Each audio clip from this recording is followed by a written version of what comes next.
I'm James Rosone. And I'm Miranda Watson.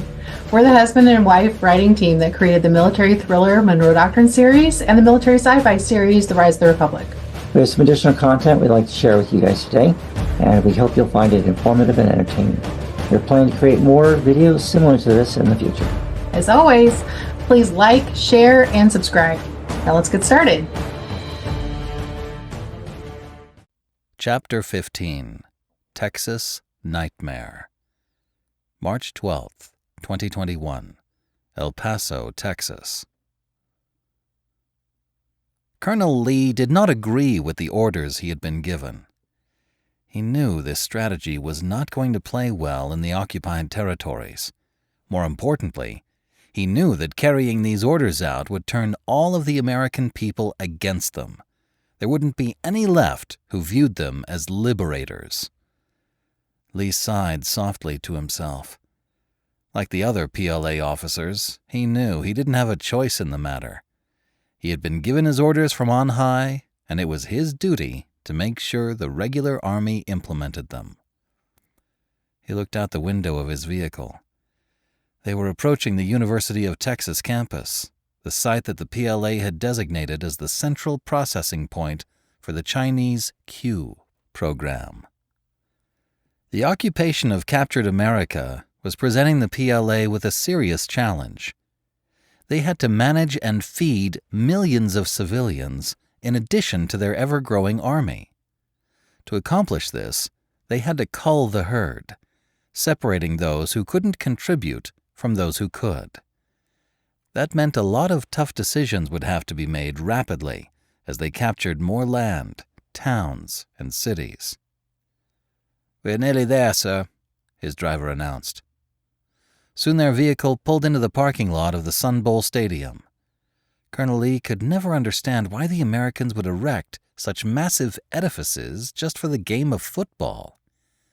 Outside the stadium were rows upon rows of yellow school buses, intermixed with city commuter buses.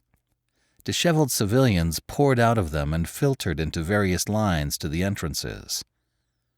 The giant facility was also ringed by hundreds of Chinese soldiers and armored personnel carriers to make sure the civilians couldn't decide they wanted to leave all at the same time. A couple of people had tried to escape, but they'd summarily been shot. Those public deaths had put a damper on the fighting spirit of those who remained. As he climbed out of his vehicle, Colonel Lee was greeted by General Shi, the PLA garrison commander for Texas. Liu saluted, and Shi returned the greeting, but both men knew who was in charge. While Shi may be a PLA general, Lee was a colonel in the political work department of the CMC. Lee was the man who made sure the PLA soldiers and officers continued to stay loyal to the party and President Chen. Colonel Lee even had the power to have a general removed from his position and sent to a work gang, or one of the newly formed penal battalions that were arriving daily. "We've gathered the civilians from the city as requested," stated General Shi. "They are currently being moved through the various in-processing centers." Lee smiled. "Excellent, General. I'm impressed. You have gotten things under control and set up quickly. How are you separating the ones that don't fit the program parameters?" Pointing to the smaller stadium nearby, Shi explained. "The ones who are too old and frail or require continuous medication to live are being moved over to the smaller stadium. In the larger stadium, we are separating the younger women who fit the Q program requirements from the rest of the population. The ones that are staying here are assigned a work detail and sent home once they are chipped. The women who fit the criteria given to us are being kept underneath the stadium and away from the others. Every 4 hours we plan on loading them onto buses and will transport them to the Ciudad Juarez airport." "Excellent. Are you having any problems with the transport aircraft?" General Shi shook his head. "No. 4 planes arrive each hour, 2 cargo planes and 2 passenger planes. Each Air China Airbus A350 brings in 312 soldiers. Soon they'll be returning to China with the same number of women for the Q program." Lee smiled. He felt good about how well the system appeared to be working. The planes were bringing in 14,900 new soldiers a day and would soon transport the same number of women to the mainland. The two of them walked to one of the mobile command centers set up in the back of one of the ZBDs.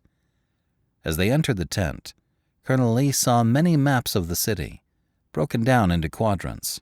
There was also a whiteboard that listed the number of firearms that had been captured, and a listing of the units that were assigned to go house to house to search and seize the Americans' guns. "General, the civilians that are too old or require medication to stay alive, what are your plans for dealing with them?" asked Lee. She leaned in closer so the others couldn't hear. "We're going to give them a vitamin shot and then load them onto some of our troop transport trucks that will take them home," he explained, using air quotes.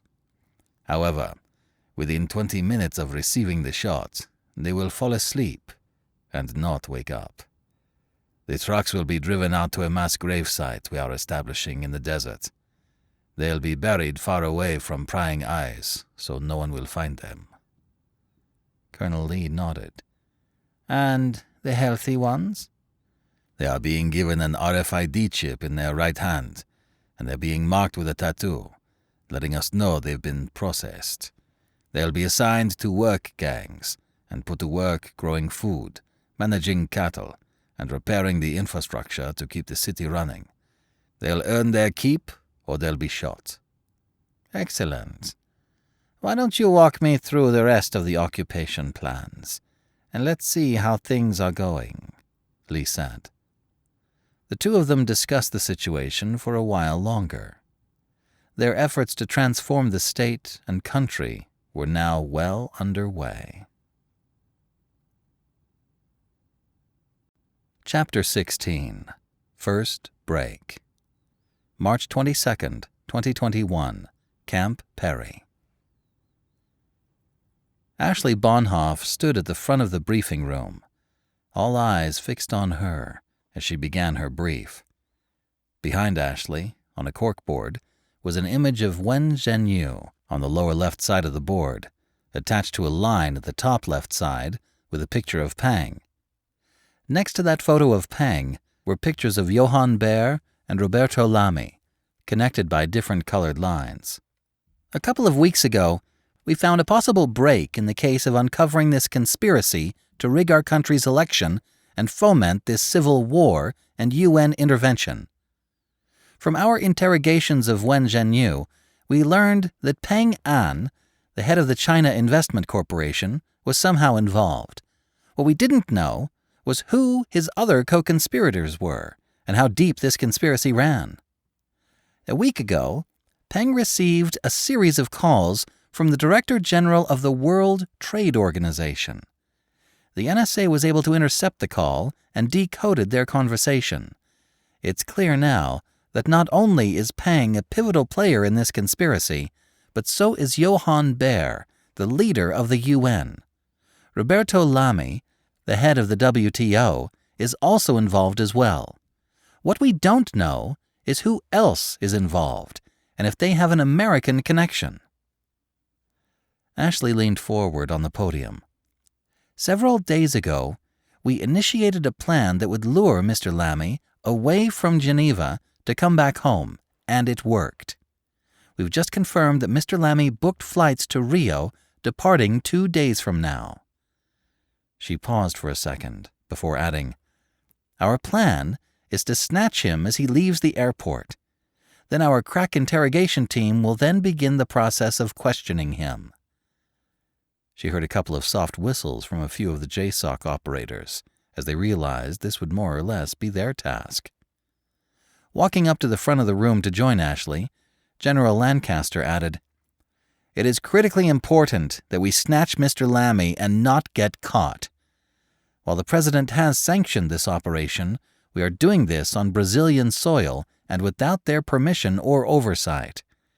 Our plane to Brazil is wheels up in 3 hours. Those of you heading down there should pack whatever you need quickly. The van will be out front in 2 hours to take us to the airport.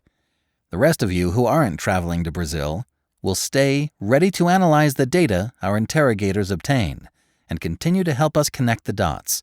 It's imperative that you help us find the other pieces to this puzzle. Is that understood?" A chorus of "Yes, sir," rang out. Excitement hung in the air.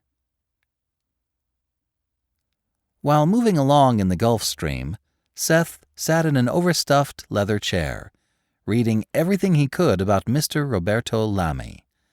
He looked at the man's social media posts, the types of papers he wrote about in college, books he read, movies and TV shows he watched, and any other pieces of information the CIA and NSA had put together on the man. Seth made it his mission to learn as much about the man as he could before he sat down to talk with him. A few hours in, Ashley Bonhoff plopped herself down in the chair opposite him. "So, Seth, what's your deal? Why are you on this mission?" Seth put the dossier down on the table between them. "What do you mean?" he asked. "Well, a few days ago you were in charge of running one of the DHS Protective Service training brigades. A job, I might add, I heard you were very good at. One of my FBI friends from the Fletzy Academy was working there. He said you had the training camp up and running like a well-oiled machine in a week. So if you were kicking butt there, why would they pull you from there to put you on this team?" "Let's just say I have a special skill set Lancaster thinks he can use on this mission," Seth replied cryptically. Lifting an eyebrow, she asked, "You mean you'll be the one interrogating him?" Seth just shrugged. "You know, I'm pretty good at questioning, too. I used to work on the counterterrorism team out of the New York field office before I was moved to headquarters. I spent some time questioning terrorists in Iraq and Afghanistan," she added. Smith sat down in the seat next to Seth and smiled at Ashley. The left side of her lips curled up mischievously. "I suppose you have something to add?" she commented. Smith tipped his head toward her. "The type of questioning we'll be doing is a bit outside what you FBI types are trained for or allowed to do." "You mean torture?" she retorted, her eyebrows crinkled. "I wouldn't know what you're talking about," Smith replied, feigning ignorance. "How can you trust the information you get from the subject if you torture him?" asked Ashley. "For all you know, he's just telling you what you want to hear to get you to stop hurting him. It's not that I totally disagree with the concept, but it's worthless if you can't trust the intelligence you collect." Seth leaned forward. "Ashley, torture is a broad concept," he asserted. "What you define as torture may be different than what I or what Smith view it as. Your perception of torture is also probably outdated. It's not about breaking people's bones or sticking needles under someone's nail beds. This is the 21st century. We've moved way beyond those methods." Ashley paused for a moment. "You know, a friend of mine on the counterterrorism task force told me about the CIA testing pharmaceutical interrogations on al-Qaeda prisoners in Yemen. He told me they yielded some good results until one of the prisoners died. If I'm not mistaken, Senator Lambert from California shut the program down when she heard about it. She said during the hearing that one of the prisoners had suffered terribly when he'd had an adverse reaction to the drug." Seth and Smith didn't say a word and listened with unchanging facial expressions as Ashley told them what she knew about the Yemen operation. Eventually, Smith said, "Your friend seems to have known a lot about it. Was he there?" Ashley nodded. "He was. He also ended up getting canned by the FBI because he didn't do anything to stop them. He told me one of the interrogators was an Army officer on loan to the CIA. When he was asked by Senator Lambert what the names were of the interrogators, he suddenly developed a case of amnesia. That's when Director Polanski kicked him to the curb. He knew the names before the hearing, but he wouldn't disclose them when asked. He was a good agent. I just wish he'd been truthful during the hearing. He'd probably still be in the FBI." Seth sighed. Sometimes, Ashley, doing the right thing isn't always doing the right thing. Laughing at what he'd just said, she added, I suppose you're right. That's what he told me, his last day in the office as well. Come to think of it, I have no idea where he is, or what he's doing these days. Now it was Smith's turn to smile. I'm sure he found a good job somewhere. The rest of their flight went by relatively smoothly. Many of the folks aboard either took advantage of the time to sleep or read up on their target. Eventually, they landed at the Tom Jobim International Airport, a large airport that had several small hangars off to the side that were run and managed by companies involved in some aspect of aviation. 5 minutes after touching down, their Gulfstream had taxied over to one of those open hangars on the far side of the airport. This particular hangar was operated by a small jet engine repair company that specialized in repairing engines on Lear and Gulfstream jets.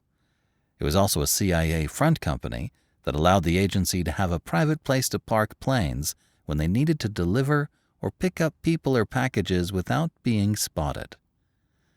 When the hangar had been sealed up, the outer door to their jet opened, and the team disembarked. 2 blacked-out SUVs were parked nearby, waiting to whisk them away to their safe house. A couple of attendants swiftly unpacked the cargo compartment of the plane, unloading their gear and essential equipment, placing it into the back of the SUVs. Ashley had been getting antsy. She always did fine on a flight until they made her wait to get off. She was excited to stretch her tall frame without a ceiling hanging over her. Once she stepped outside, she was surprised by the sight of a friend she hadn't seen in years.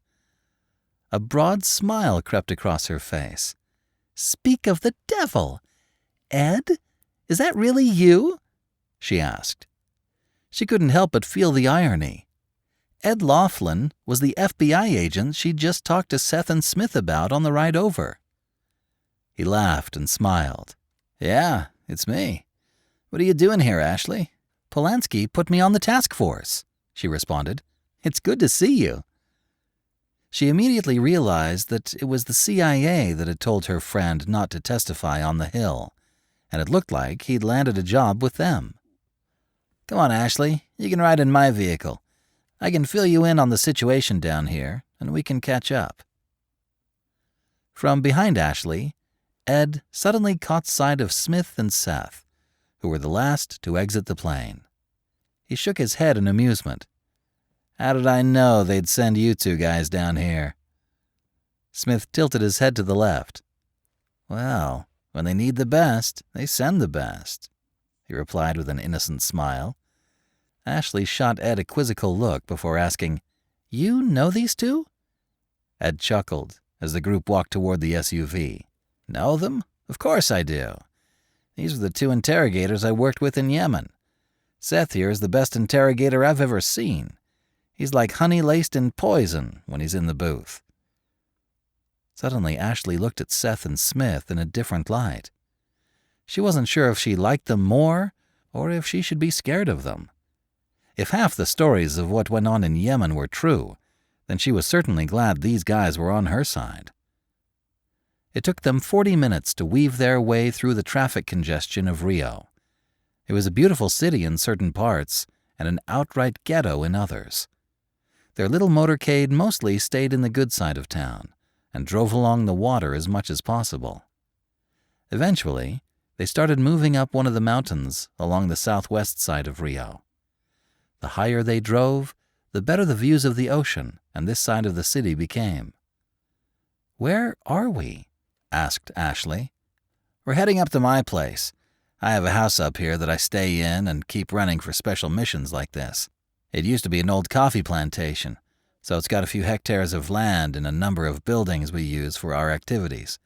It's also situated in a beautiful, well-to-do neighborhood, which means it's well protected by the police force, so there's less likely of a chance of some random burglar stumbling onto our operations." "Ah, yes, Casa Lux.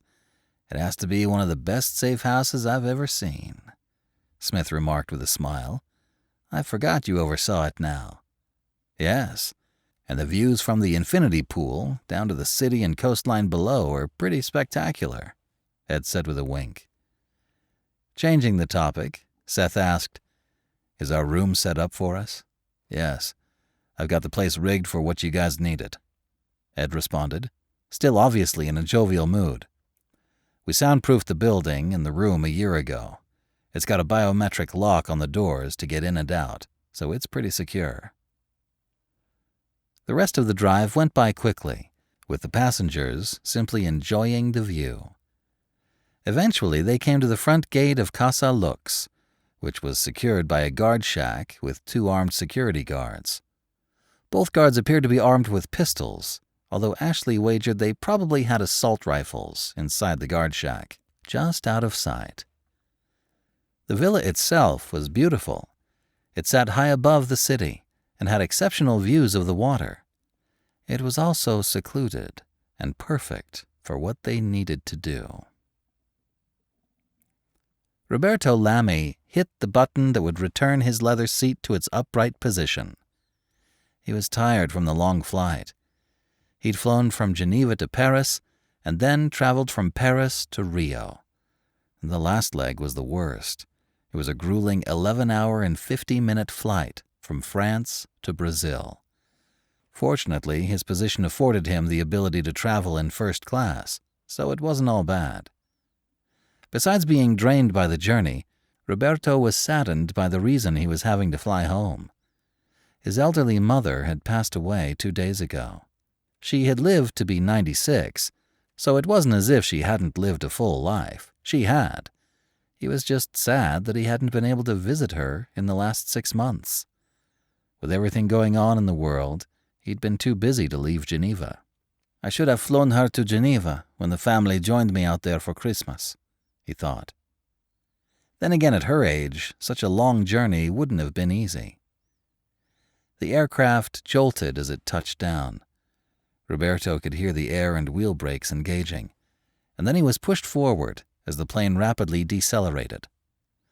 Once they had slowed down to a normal ground speed, they taxied over to the terminal where they'd begin the process of deplaning. Once he was finally walking through the terminal, Roberto breathed in deep and held it for just a second before letting it out. "It feels good to be back home." Roberto made his way to the luggage carousel and stood in line with the rest of the crowd, waiting for his bags to appear. An elderly gentleman suddenly walked up to him. "Excuse me, are you Mr. Roberto Lamy?" he asked. Roberto looked the man over. He was wearing a sports jacket, slacks, dress shoes, and had a clean, manicured beard and mustache. He was also holding a white placard card with his name on it. "I hadn't arranged a car," Roberto thought. "I am," he responded cautiously. "Who, may I ask, are you?" "I'm Francisco. Your wife hired my agency to pick you up at the airport. She wanted to arrange something special for you. She sent me a picture so I'd recognize you," the man said. He produced a smartphone and showed Roberto a photo of him and his family at Christmas a few months ago in Geneva. Roberto also noted the text message had been sent from his wife's cell phone number. Roberto smiled at his wife's gesture, then nodded to Francisco. "Yes, thank you. That was very nice of her to arrange this. I had planned on taking a cab. I just need to collect my bag and I'll be ready." The two of them stood there for a moment while they waited for the bags to start arriving. A few minutes later, the carousel started rotating, and before long, Roberto's bag appeared. Francisco reached down and grabbed it off the conveyor belt, and the two of them walked out to his waiting car. Roberto loved how Brazil still maintained a VIP car park near the front of the airport, unlike America and some airports in Europe. As they approached the parking area, Roberto noticed a Bentley Mulsanne with blacked-out windows. When Francisco opened the trunk, Roberto let out a soft whistle. He'd prepared himself to ride in whatever town car this driver had brought. Francisco explained, "Your wife said you have always wanted to own one of these cars.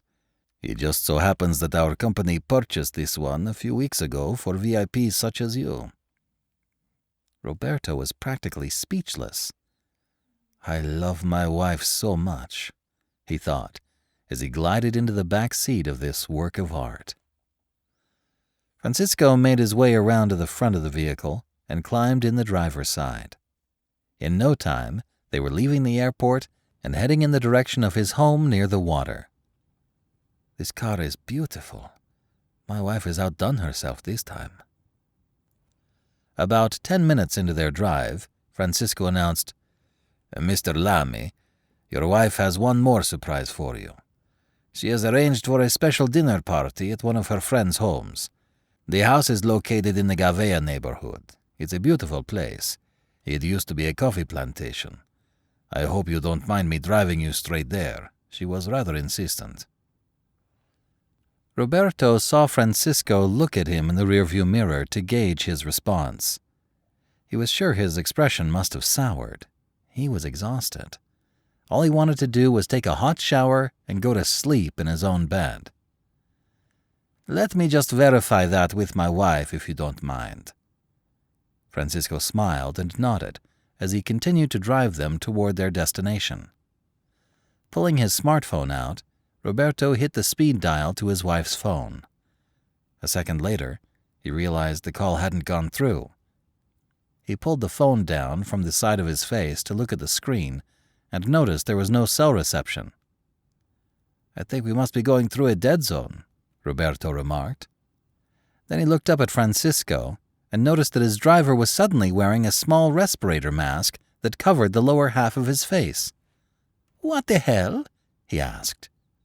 That was all he managed to get out before a mist was blown in his face from the air vents in front of him. In a fraction of a second, his vision blurred into hazy red stars, and then he was unconscious. "Is he still out?" "Yeah. He'll be out for at least another hour, unless you want us to wake him up," the medical doctor on staff replied. Smith shook his head. "No. Let him sleep a bit more. It's best if he wakes up naturally to his new environment." The doctor nodded and went back to watching the man's heart rhythm on the nearby screen. Smith turned and saw Seth and Ashley nearby, looking at their prisoner.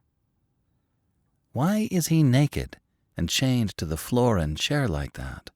asked Ashley, concern and curiosity in her voice. Smith could tell she was uncomfortable with the scene before her, but he just smiled disarmingly. "It's called conditioning. We need to start the disorientation process before we begin the serious questioning," Seth explained. Ashley looked at him with uncertainty written all over her face. You don't need to be a part of this, Ms. Bonhoff," Smith offered. "If you'd like, you can go back to the house and work with the analysts or observe from the monitoring room." "That's not a bad idea, Ashley," agreed Ed. "What you're about to see isn't something you can unsee." "Does the ambassador know we're here? And does the legal attaché know what's about to happen?"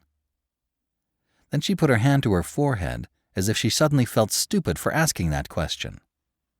Smith sighed. "Ashley, this is a CIA black site. No, the ambassador has no idea we are here or what we're about to do. It's called plausible deniability. He can't lie about something he doesn't know is happening. As to the legate, that's why we have you here. We need someone from the FBI here in case this guy starts to talk about a U.S. person. If that happens, then you'll liaise that with the Attorney General, the FBI Director, and no one else." She bit her lower lip and nodded slowly. "I'm sorry, Smith. I didn't mean to imply anything. I guess I'm just new to this kind of stuff. I didn't know what to expect." Ed placed a hand on her shoulder. "It's okay, Ashley. I said the same thing back in Yemen. Don't worry. These guys are a lot better at this stuff now than they were back then. They've worked the kinks out, so to speak." "He's starting to stir," the doctor announced. They all turned to look into the interrogation room. Mr. Lamy slowly moved his head and mumbled a few unintelligible sounds. "I guess that's my cue," Seth said. He walked out of the room with the one-way mirror and entered the hallway. A few seconds later, he was opening the door to the interrogation room. Seth made his way over to the table and the only other chair in the room.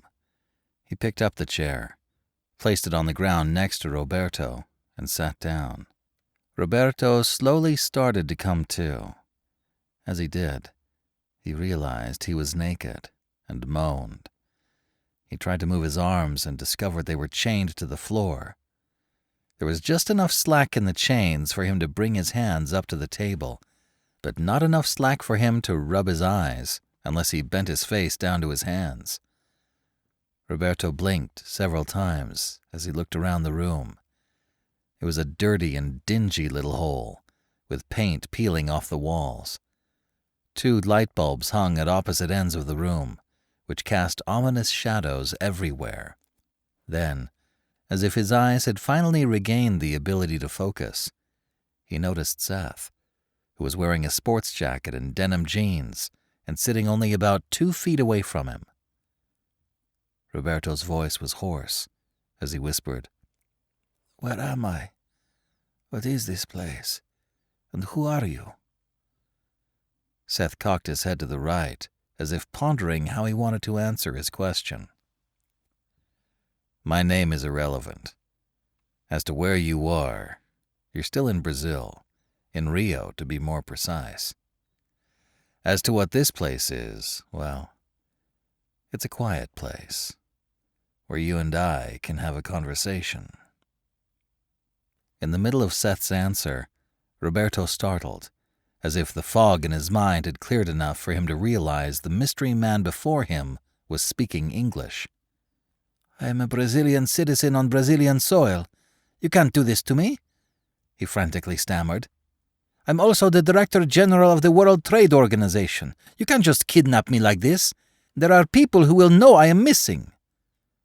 "Mr. Lamy, we have some questions we'd like to ask you, and the sooner you answer them, the sooner we can get this whole situation resolved.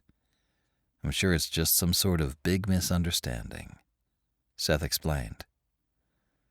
Roberto's eyes darted around the room briefly as he listened to Seth. Then he nodded his head.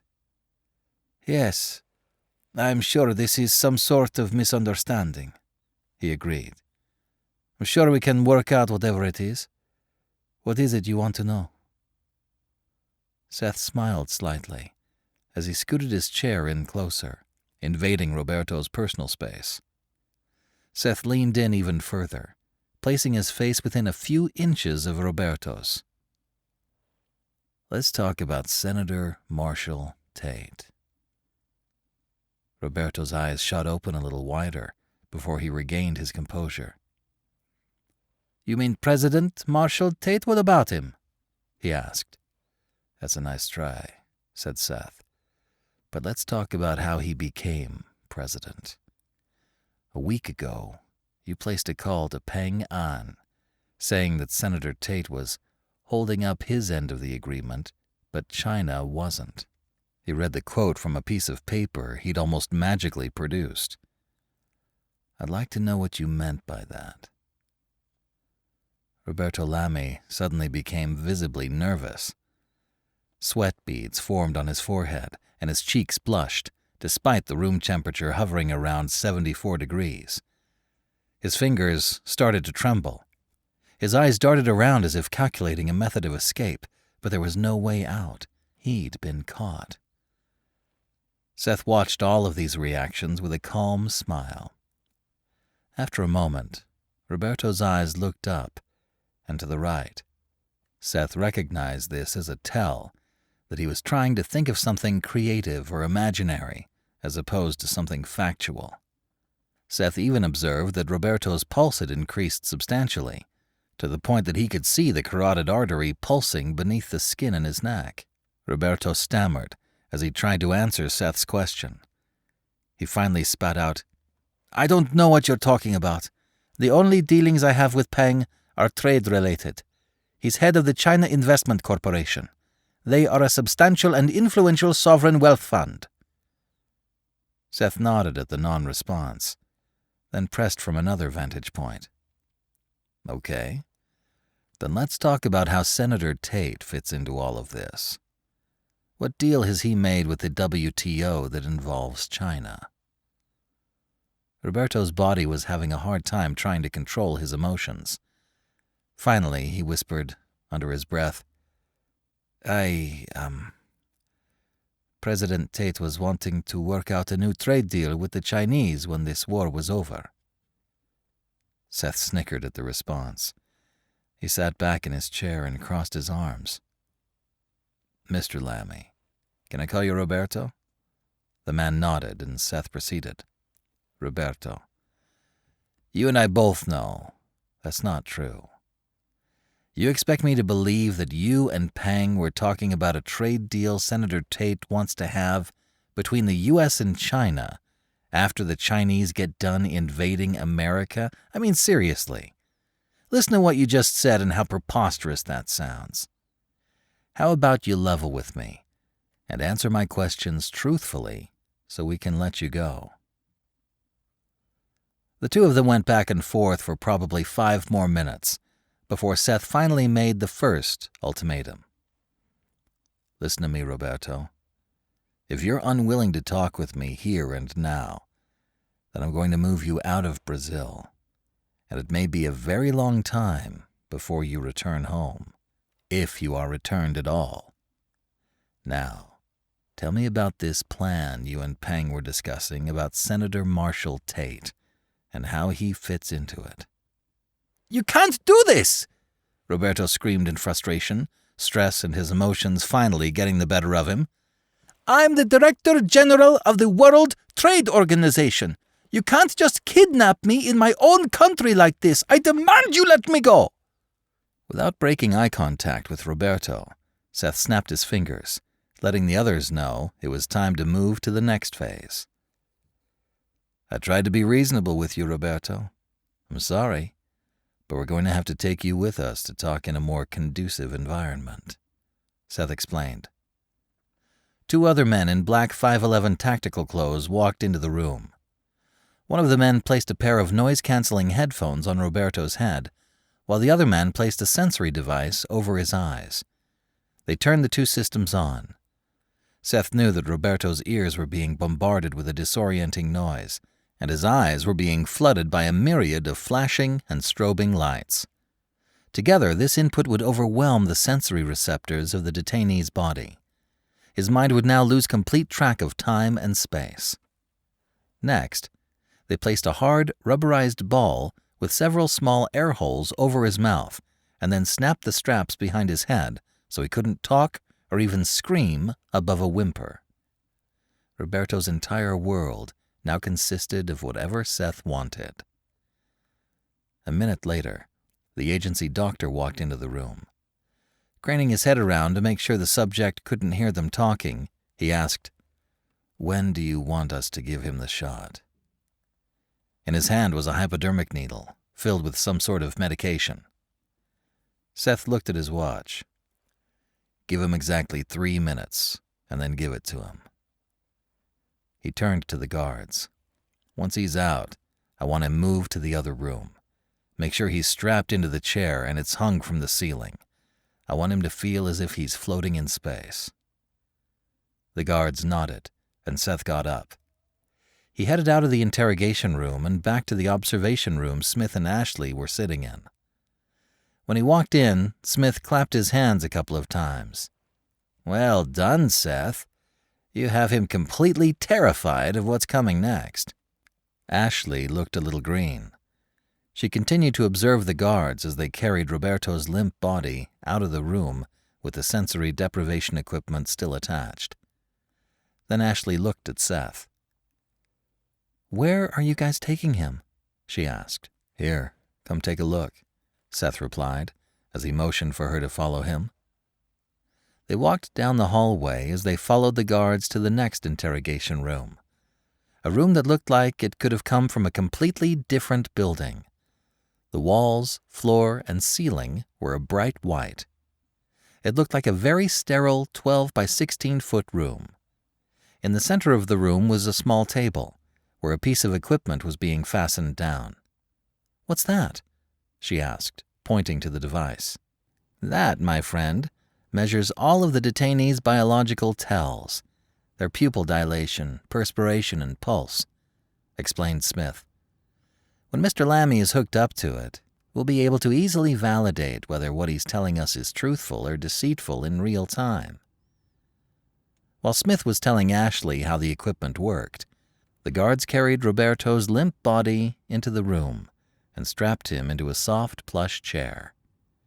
Next, they grabbed a chain that was attached to the front of the chair between Roberto's legs. They lifted the chair with him in it about 6 inches off the ground and attached the chain to a hook that was hanging from the ceiling. In a matter of minutes, Roberto was hanging from the chair, suspended in the air. Seconds later, the chair turned in a slow circle. Ashley looked at Seth and Smith with a quizzical look. Smith motioned for them to walk over to the observation room and sit down. "What is all of that?" she said, as she waved her hands in the direction of the interrogation room.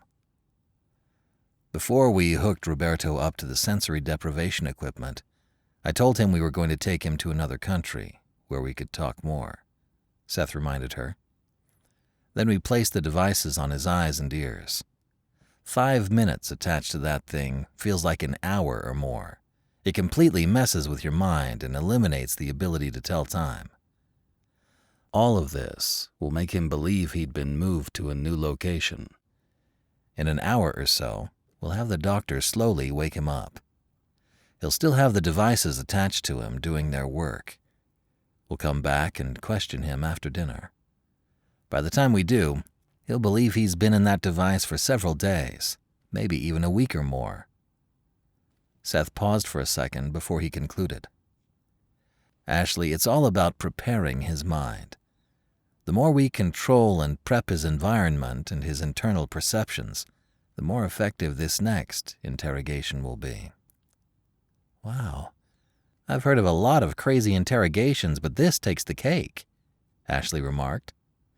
"Why do you have him hanging from a chair that's turning in slow circles like that?" "It helps with the disorientation process," Smith explained. "The subject essentially feels like they are floating through time and space. It completely and utterly disturbs their mind to such a point that they are practically numb and going crazy when it's taken off." "All right, enough questions," said Seth. "Before we move him to the next stage of the interrogation, it's time to get some grub." Chapter 17. Partisans. April 2nd, 2021. Flint, Michigan. Bishop International Airport. Nearly 1,000 men and women stood around inside the hangar, waiting for Lieutenant Colonel Martin von Rossum of the 105th Commando Company and the local Michigan Civil Defense Force leader to address them. The local commander, a man by the name of Trevin Robinson, appeared nervous. "Are you sure the German division in Chicago surrendered?" Robinson asked, wringing his hands. "I'm afraid so," said von Rossum. "A lot of my own countrymen surrendered as well." Robinson crossed his arms. "What are we supposed to do now? How are we supposed to stop the federal forces when they head this way?" Von Rossum didn't know how to respond. He felt bad for the guy. Robinson wasn't a trained military officer. He was a union foreman at the local General Motors plant in town. He'd been appointed to his position as colonel of the Michigan CDF because he'd rallied a few thousand people to take up arms against the federal government. The initial goal had been to allow these militia forces several months to get trained up before they were thrown into combat. But with the Germans surrendering, that was not going to happen now. After several seconds of silence, Robinson sighed loudly. "How are you and your guys going to help? Will you be fighting with us?" Van Rossum tilted his head to the right. "Before the Germans surrendered, they made sure my unit got access to a lot of their weapons and ammunition," he said. "We're going to hand over 5,000 Colt C7s. They're basically Canadian versions of your AR-15 assault rifles. I'm told many of your militia members are familiar with these rifles, so we're going to give them to you. We also have roughly 50 million rounds of ammo to go along with them. Robinson's eyes went wide when he mentioned how much ammo and rifles they were being given. Van Rossum held a hand up before the man could pepper him with questions. We've been hiding the ammo and some of the rifles in different weapon cache locations all over Genesee County and nearby counties.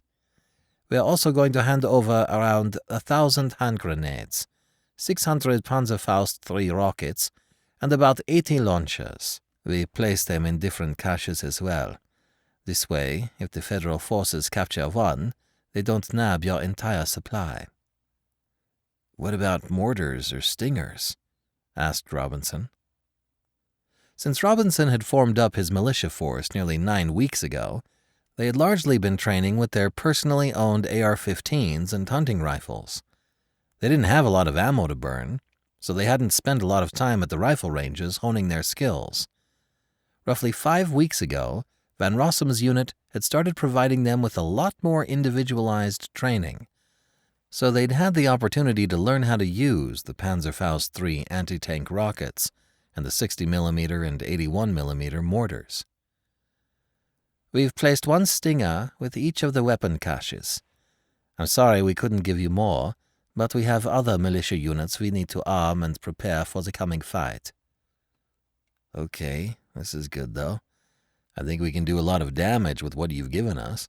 Should we go out and talk to them now? Robinson asked. Van Rossum could tell the crowd was getting restless in the hangar. He nodded, then signaled for Robinson to lead the way. The two of them walked out of the back room and headed for the podium. Lieutenant Colonel Martin von Rossum walked up to the podium first. Members of the Flint CDF, I want to tell you personally how proud of you I am.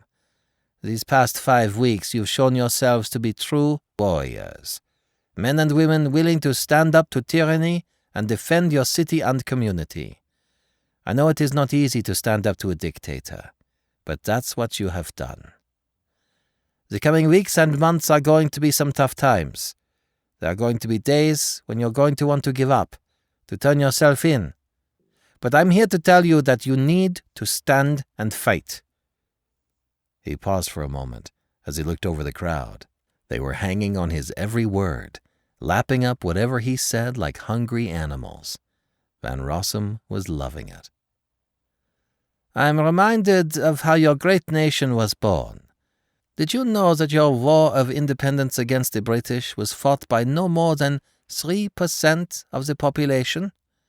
It wasn't fought by 10 or even 20% of the colonies. It was won by 3%. 3% of the most dedicated, hardcore men and women in their communities. Well, as I stand here today, looking at all of you, I see you as the 3% of this war. You are the ones standing up for your community, for your loved ones and families. The next couple of months are going to be the toughest times in your life. Some of you, no, many of you, may be killed in the coming fights. But many more of you will live, and the sacrifice you will have made will help ensure your children and grandchildren will grow up free from that tyrannical dictator Sachs and his corrupt government. My men and I have been tasked with staying in the area to help advise your leaders on how to best deploy your militia to defeat the federal forces. I can tell you that in the coming days and weeks, Sachs soldiers are going to make a concerted effort to retake Michigan. We need to stand united against this force.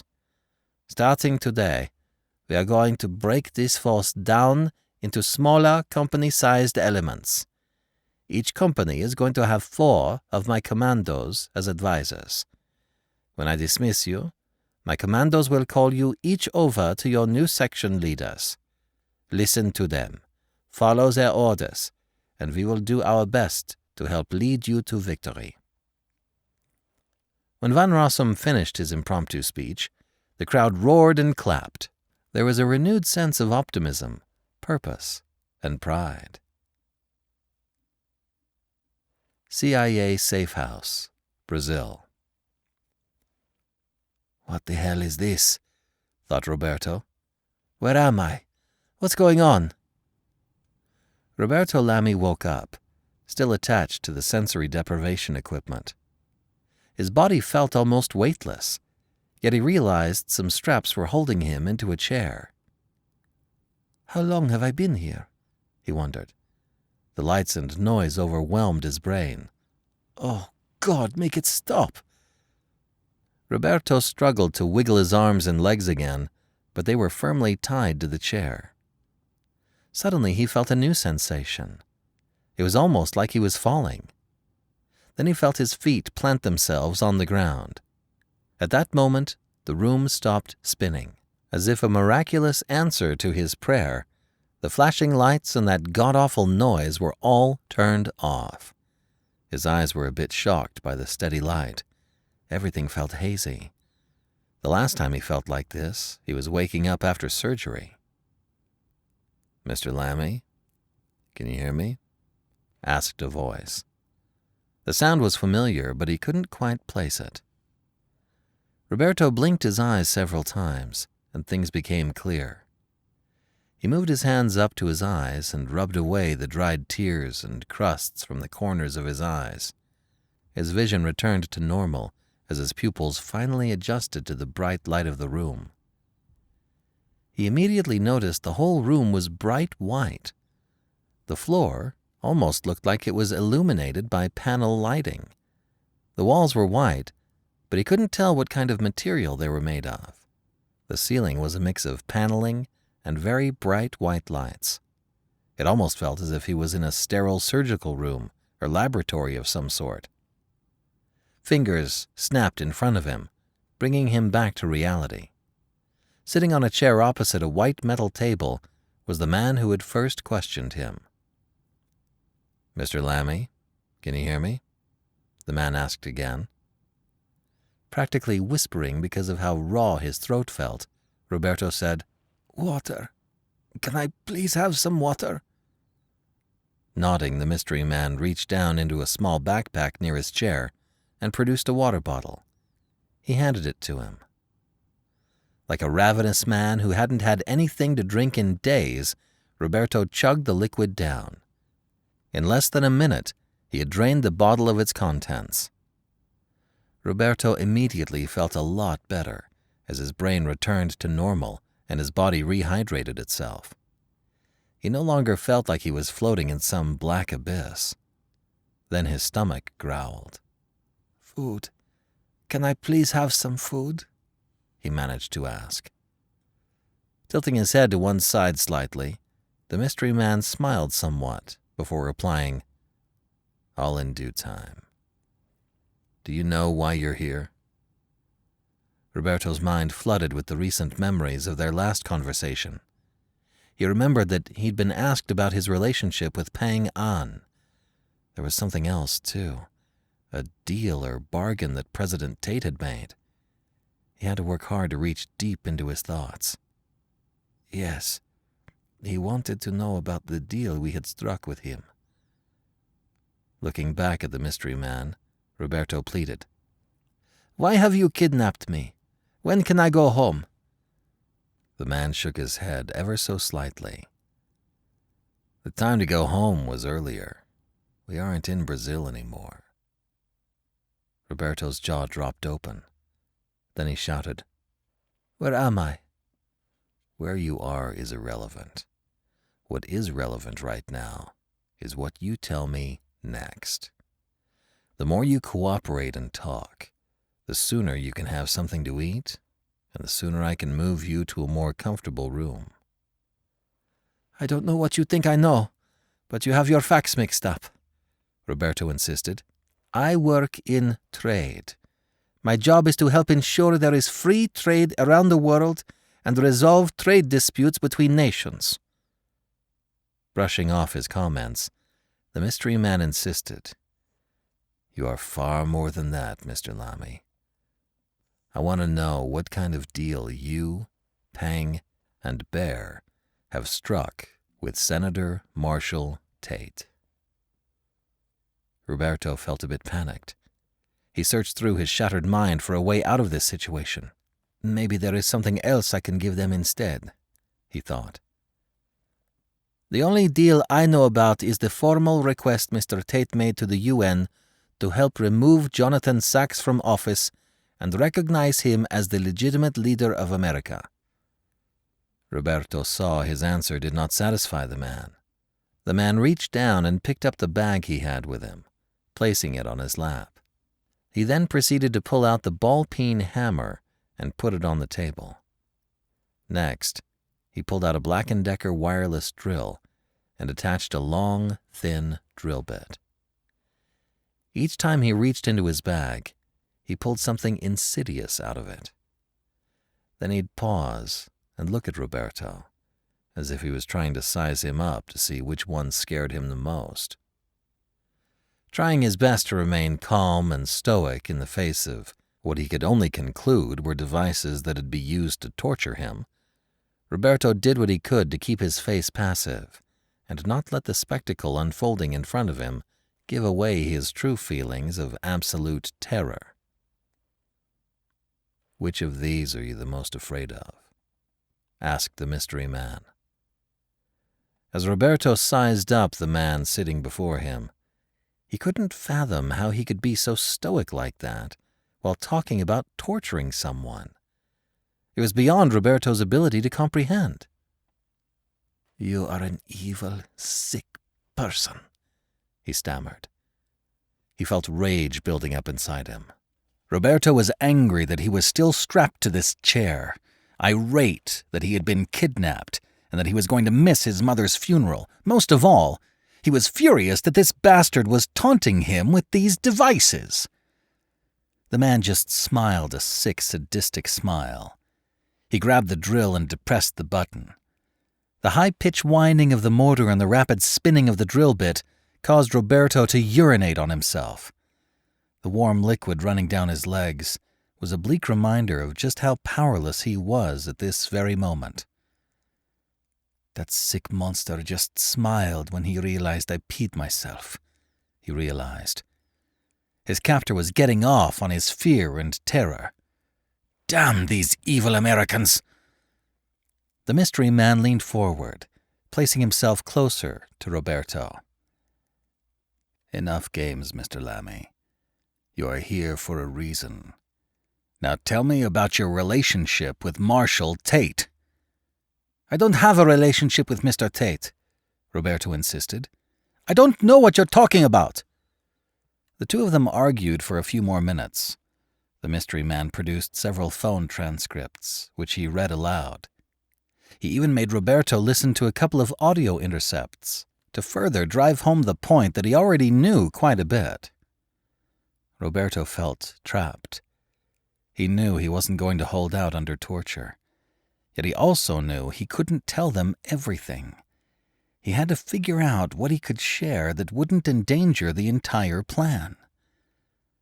Roberto's eyes darted around the room. He still had no idea where he was, and he had no idea how long he'd been gone. "Will anyone be coming for me?" he wondered. "Does anyone even know what happened to me?" Seth's patience was running thin. This stubborn prisoner continued to deny even basic facts and the evidence being shown to him. He flashed back to Arab men he'd questioned that constantly repeated, "Wala marf," which means, "I swear to God, I don't know," even when asked the most basic of questions. After going round and round a couple more times, Seth knew it was time to bring out his other bag of tricks. Reaching down into his backpack, he grabbed the small leather case containing his other tools of the trade. After placing the case on the table, Seth unzipped it and looked at the 2 syringes and the 2 bottles. Looking up at Roberto, he saw the color drain from the man's face when his eyes settled on the contents of what was inside. It doesn't have to be this way, Mr. Lammy. If you would just answer my questions, this could be a pleasant conversation over a meal. I could even have them cook up a few steaks for us if you'd like." Roberto just stared blankly at him. Seth sighed. "Mr. Lammy, if you're unwilling to talk with me, then I'm going to inject you with a substance that is going to make every nerve in your body feel as if you're on fire. Your brain will be tricked into believing that you're being burned alive. I can assure you, this is incredibly painful. You won't die from it, but you'll wish with every fiber in your body that you were dead. The pain is going to be so intense. You will beg me just to kill you, but I won't. I will let you sit there and suffer until you have decided that you've had enough. When you're ready to tell me the truth, I will give you another drug that will turn the pain off like a switch, but I'll only do that if you tell me the truth." Seth searched Roberto's face.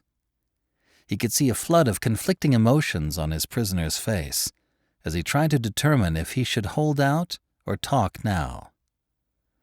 Seth had gone through interrogation resistance training, and he'd even had the drug administered to him. He knew exactly what was going through Roberto's mind. Leaning forward, Seth added, "Mr. Lammy, everyone breaks. There's no shame in it. It's just a fact of life. I know the question that is going through your mind right now. How long can I hold out? My question to you is, why bother? You're ultimately going to break. Everyone does.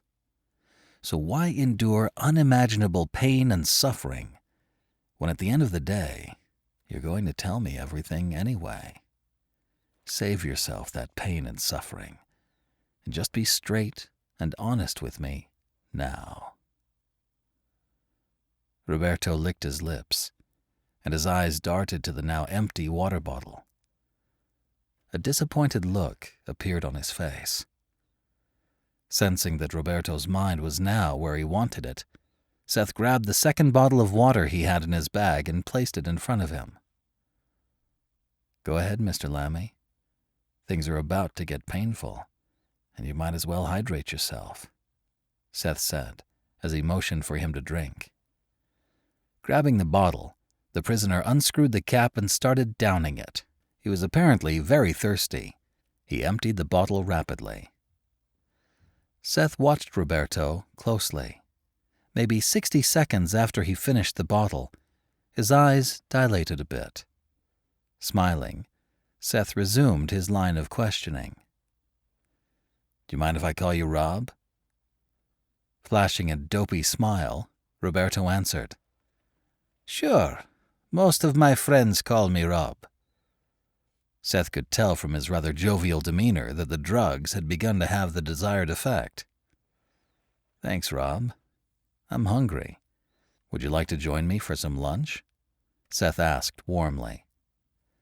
Licking his lips, Roberto responded, "I sure would. I'm famished." "Excellent." Seth turned and said something to someone on the other side of the mirror. "They'll bring us some picanha and vegetables shortly." Rob smiled. Seth knew his prisoner was letting his guard down further as the drugs saturated his brain and lowered his mental ability to resist. "I must say, Rob, that deal you guys struck with Marshall was brilliant. How did you manage to get him to agree to it?"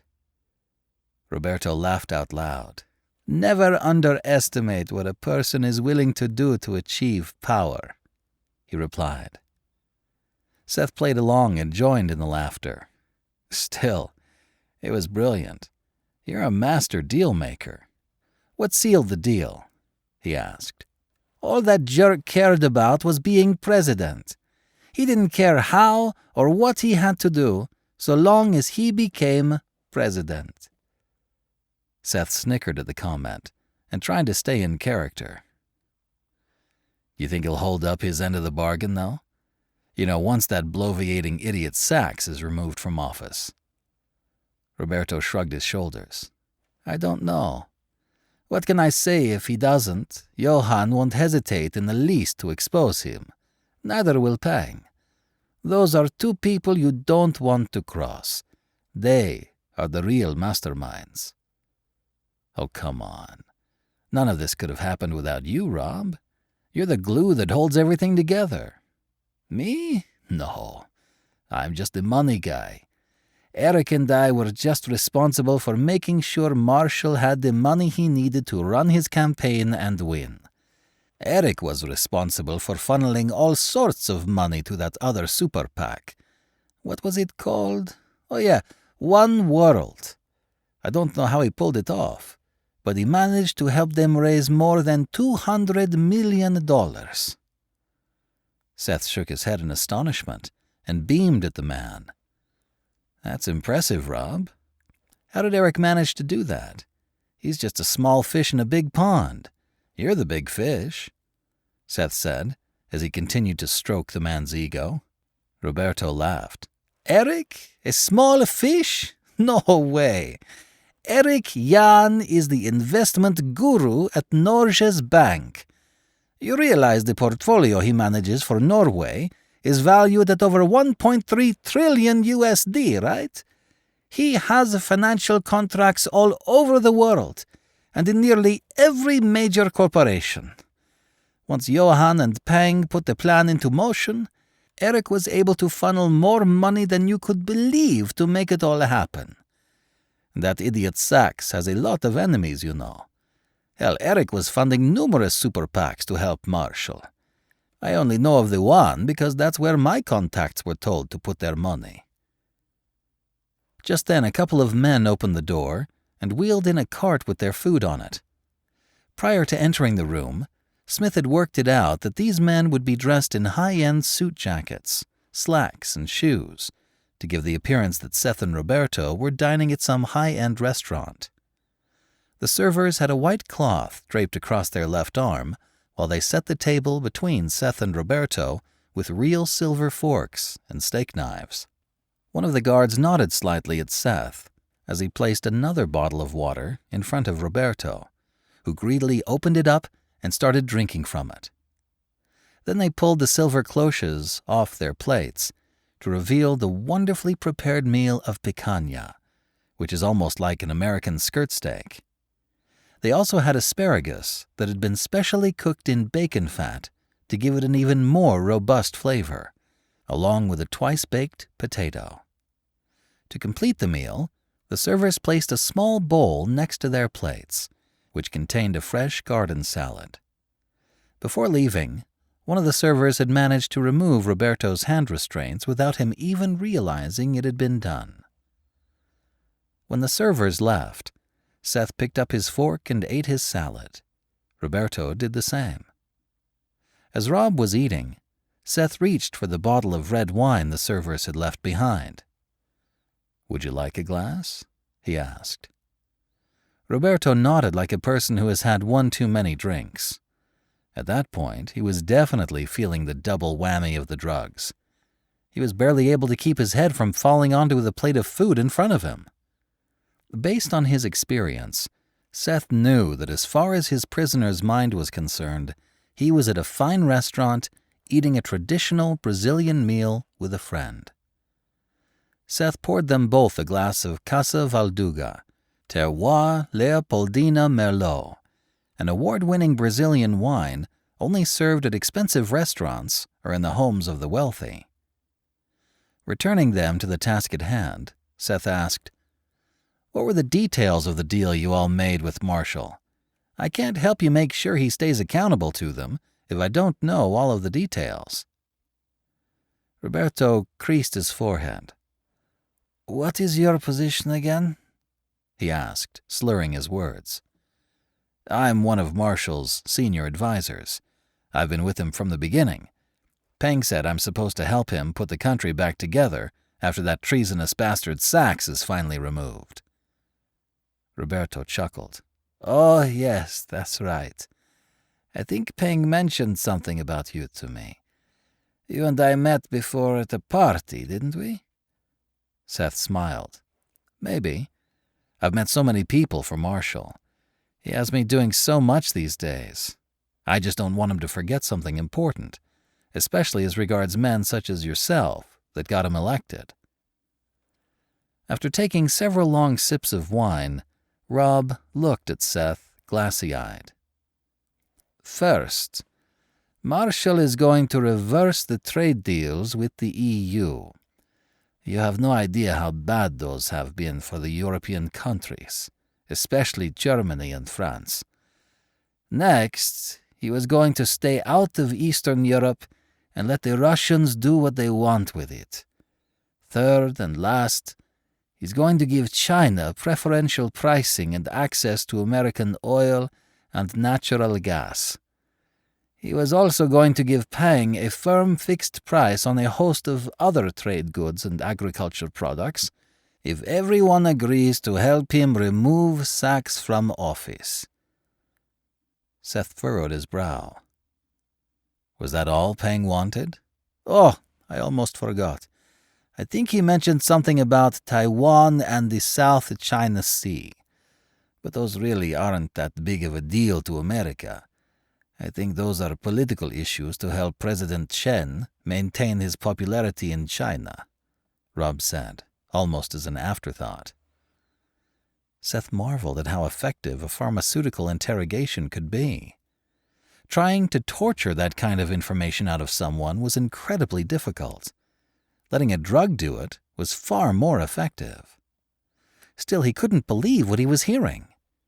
He was thankful the interrogation was being recorded, because no one would believe what this guy was saying otherwise. Slipping back into his role play, Seth replied, "Oh, that's right. I think Marshall had mentioned something like this to me a while back. I just wanted to make sure I knew all the parameters of the deal. I think he may have forgotten that last part about the oil and natural gas to China. He said something about that kind of deal to Germany, but not China." "No, that's not right," Roberto asserted. "That deal is for China, not Germany. Pang isn't a man to be trifled with. Make sure Marshall knows that." Roberto stuffed another forkful of potatoes into his mouth. Seth finished his bite, then asked, "What happened in that meeting in Geneva with Foreign Minister Jiang? I heard he got angry and left to return to China." Roberto sighed audibly at the mention of Jiang. "There was a big argument between him, the Russians, the French, and Germans.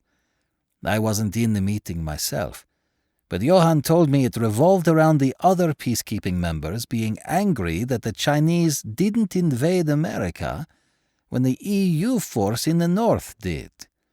They accused the Chinese of sabotaging the grand plan and put everything in jeopardy. After the meeting, Johann had me call Pang and try to find out what was going on with Jiang. Pang is in tight with President Chen and Minister Jiang." Nodding his head, Seth poured Rob another glass of wine. "What did Pang say?" Roberto shrugged his shoulders. "Not much. He mentioned something about us needing to have more patience, that all would be revealed soon enough. I tried to get more out of him, but Pang was always a secretive kind of guy. I'm supposed to meet him in Geneva in another week. I'll know more after I see him." Seth returned to their earlier conversation. "I'm still impressed with this entire plan, Rob. How elaborate. Was it Marshall's idea, or was he just the benefactor?" Rob let out a deep, guttural laugh before he looked at Seth. "No, Marshall is just a patsy. He, like every other American president, is chosen and groomed for the position. That idiot Sachs is the first time since Kennedy that someone outside of the preordained leader managed to sneak their way into the White House. Kennedy didn't even make it through his first term. Sachs wasn't supposed to either, but the narrative about his past business dealings wasn't strong enough to take him down. An assassin's bullet would have been the better, more certain choice. It worked with Kennedy, and it would have worked with Sachs, but no. They wanted to try and publicly humiliate him instead of just eliminating him. Now look at the mess we're stuck having to clean up. Roberto looked angry about how everything had been playing out with President Sachs. Seth knew he was hitting the right buttons, so he pressed on. If Marshall is just the patsy, then who's the real power broker? Should I be worried about some other arrangement he needs to keep? Roberto shrugged his shoulders again as he stuffed another piece of steak in his mouth. Through bites, he answered, Lance Solomon. He is part of that secret Yale group. What's it called? Bones and Skull? Skull and Bones, yeah, that's it. Skull and Bones, Lance. Lance is the American money guy and kingmaker.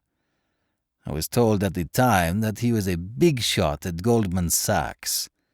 This was several years ago, when the plan was first formed. He's the head of Goldman's now. Powerful kingmaker that guy is, at least in American politics. Seth heard a small voice speak into his ear mic. I think we've gotten enough for now. We need to digest this and go over everything to see what more we may need to follow up on with him later. Let's wrap this up and put this guy to bed. Very subtly, Seth nodded to no one in particular, letting the others monitoring the interrogation know he heard the instructions. Then he smiled as he slipped back into his role play. Wow, Rob, I must say this has been a very informative lunch and great company. I'm glad we were able to make this meeting happen on such short notice, he said cheerfully. As they finished their meal, Seth made sure to ask Roberto questions about his wife and his adult children. When the servers came back and cleaned up the table, they brought them each a wonderful creamy chocolate mousse cheesecake for dessert, along with some coffee. As Roberto drank his coffee, his eyes suddenly became heavy, and the man fell asleep in his chair. The servers then helped him over to a bed they pulled out of the wall and laid him down on it, placing a blanket over the top of him and a pillow under his head. The man would be out for hours, if not a day, as the drugs coursing through his body slowly wore off. Standing up, Seth looked at his watch. He realized they'd been talking for nearly 6 hours. No wonder his back was aching and he felt exhausted. It was mentally taxing doing an interrogation beyond 4 hours. When he left the interrogation room, Seth walked into the analyst room just down the hall. Several people clapped their hands as he walked in. A few even whistled and verbally congratulated him. Seth, you're way too good at this job to stay in the Army. I'm going to have to find a way to convince you to stick around, Smith said as he patted him on the shoulder. Ashley Bonhoff walked up to him. For a minute, I really thought you were going to torture that guy. He actually peed his pants when you turned that drill on. Seth smiled at the memory. That was the goal, he replied, to make him so worked up and nervous over being tortured that as soon as we introduced the first drug, he'd be a chatty Cathy and tell us everything. Okay, people, Smith announced, loudly enough for everyone in the room to hear. Seth got us a ton of new information and leads. We now need to start working on tracking it all down. When Mr. Lammy wakes up in 12 or more hours, I want to have additional follow-up questions ready for Seth to ask. So let's start figuring out what the gaps are and what else we need to close the loop on. The room then bustled with a renewed urgency. Smith, Seth, and Ashley walked off to one of the other rooms, where they'd have a private conversation with General Lancaster to figure out what to do with the information they'd just learned.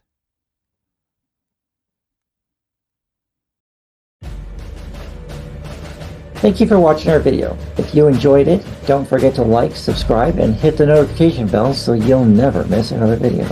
In the meantime, we have plenty of reading material to keep you busy. You can find it all on our website, frontlinepublishinginc.com.